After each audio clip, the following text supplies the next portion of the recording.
When we look at the Great Pyramids of Giza today, we see magnificent structures of rough, sand-colored stone. They rise from the desert floor, a testament to the incredible ambition of the pharaohs who built them thousands of years ago. But what we see now is only a shadow of their original glory. In their prime, these pyramids were not the rugged monuments we know. They were designed to be dazzling, almost otherworldly. The ancient Egyptians called them Iket, meaning the glorious light. This name hints at a spectacular appearance that has long since vanished, leaving behind only the core of their monumental construction for us to marvel at. The secret to their brilliance was a special outer layer. The pyramids were originally encased in highly polished white Tura limestone.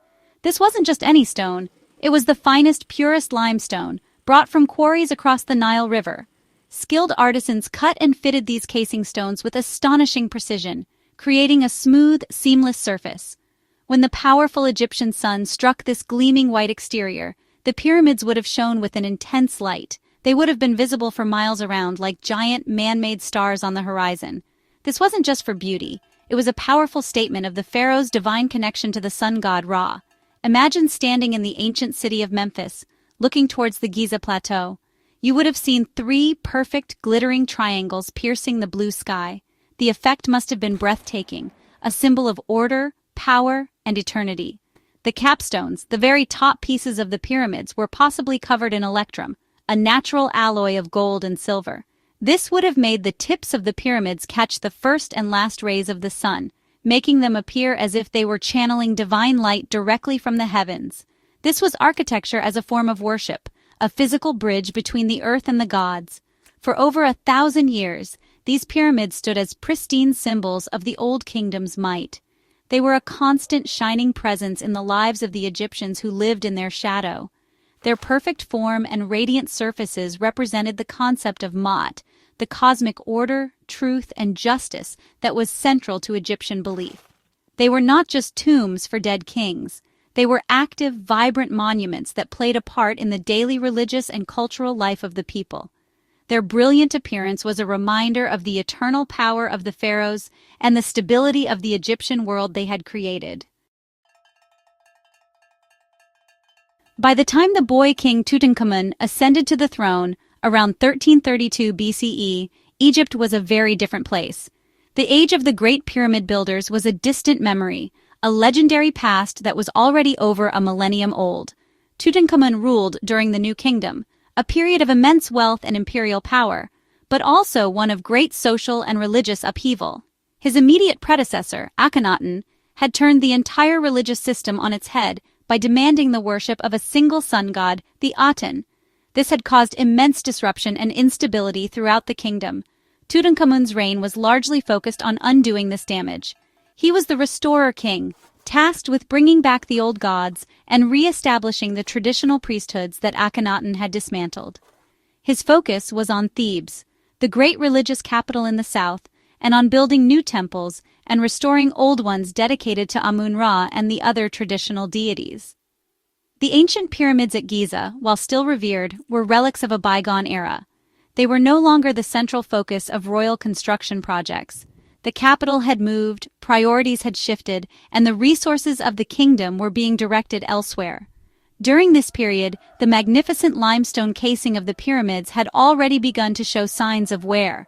1,000 years of sun, wind, and sand had taken a toll. More significantly, a massive earthquake in 1303 BCE during the early part of the New Kingdom is believed to have caused significant damage. This powerful tremor would have loosened many of the casing stones, making them unstable. For the first time in their long history, the perfect, smooth surfaces of the pyramids were broken, revealing the rougher core structure underneath. This made the glorious monuments vulnerable in a way they had never been before. The pyramids were no longer pristine, divine objects. They were starting to look like old monuments. For the people living in Tutankhamun's time, the sight of the decaying pyramids might have been a powerful symbol. It could have represented the chaos of the recent past under Akhenaten and the urgent need to restore Ma'at, the divine order. The slow decay of these ancient wonders was a physical reminder that even the greatest works of man were subject to the forces of time and chaos. Restoring the temples was the priority, not maintaining the tombs of long-dead kings from a distant dynasty. The damage caused by earthquakes was just the beginning of the pyramid's transformation.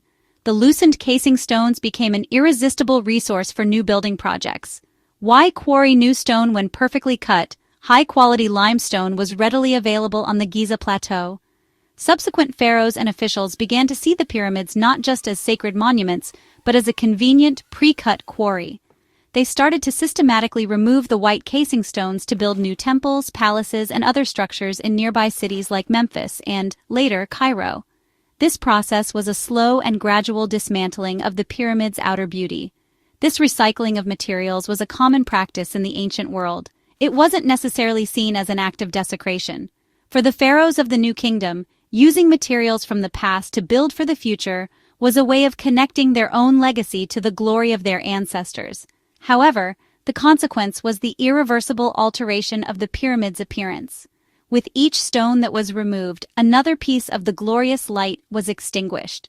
The once shining surfaces became a patchwork of smooth white limestone and the rough yellowish core blocks that lay beneath.